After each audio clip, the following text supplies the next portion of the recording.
श्री ब्रह्मचैतन्य गोंदवलेकर महाराज यांचे प्रवचन. साधारणपणे ज्या वस्तू देहाला सुख देतात त्या पुष्कळ मिळवणे हे आपल्या जन्माचे ध्येय आहे असे आपल्याला वाटते. परंतु अशा वस्तू ज्याच्यापाशी पुष्कळ आहेत ती माणसे सुखी झालेली आढळत नाहीत. किंबहुना अशा वस्तू जितक्या जास्त जमा कराव्यात तितकी आपली हाव वाढतच जाते. पुढे वय झाल्यावर देह क्षीण होतो आणि त्याचे भोगण्याचे सामर्थ्य कमी होते. मग वस्तू असून देखील मनाची तळमळ कायम राहते. म्हणून शहाण्या माणसाने आत्तापासूनच आपले सुख बाहेरच्या वस्तूवर अवलंबून न ठेवण्याचा अभ्यास करावा. बाहेरची वस्तू सुटली तरी मनाला दुसरी वस्तू देणे अवश्य असते. अशी वस्तू म्हणजे भगवंत होय. भगवंत हा नेहमी राहणारा, स्वयंपूर्ण आणि आनंदमय असल्यामुळे त्यांचे चिंतन करता करता मनामध्ये ते गुण उतरतात. अर्थात मन भगवंताच्या चिंतनाने आनंदमय बनल्यावर त्या माणसाचे जीवन किती रसमय होत असेल याची कल्पना करावी. आपल्यासारख्या व्यवहारिक प्रपंचिक माणसांना भगवंताचे चिंतन करण्यात एकच अडचण येते, ती म्हणजे व्यवहार आणि साधन यांची जोड घालणे.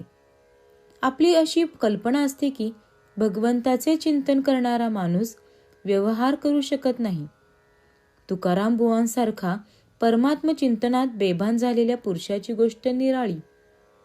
आपल्यासारख्या माणसांना आपला व्यवहार अत्यंत बरोबर केल्यानंतर जो वेळ उरेल तितका भगवंताकडे लावला तर आपण फारच प्रगती केली असे म्हणता येईल.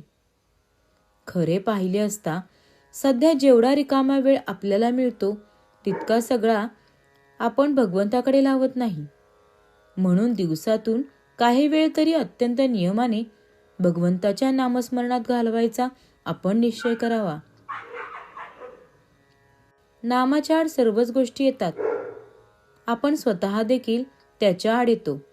तेवढे सांभाळावे आणि जगाच्या नादी फारसे न लागता आपले नाम चालू ठेवावे. शिवाय देवासंबंधीची फक्त संतांनी लिहिलेली पुस्तके रोज थोडी वाचावी, त्यावर मनन करावे आणि ते आपल्या आचरणात कसे येईल याचा सूक्ष्म विचार करावा. अशा मार्गाने जो जाईल त्याची हा हा म्हणता प्रगती होईल आणि त्याला समाधान मिळेल. श्रीराम जय राम जय जय राम. श्रीराम जय राम जय जय राम. श्रीराम जय राम जय जय राम. श्रीराम जय राम जय जय राम. श्रीराम जय राम जय जय राम. श्रीराम जय राम जय जय राम.